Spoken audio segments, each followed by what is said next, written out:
is running actually well,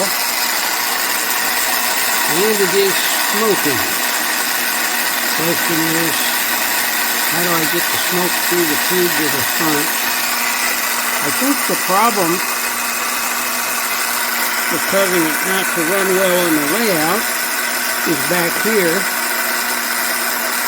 The wheels just simply aren't staying on. It looks like the side frames are loose, so I've got to repair that.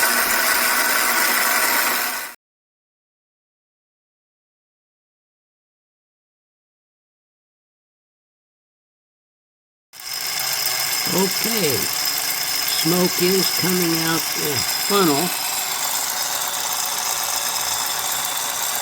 I've got to figure out how to get the hose up there without it being crimped.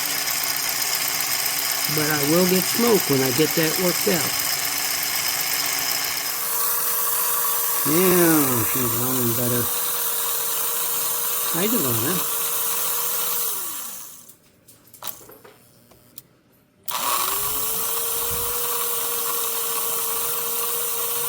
Nice and quiet, both directions.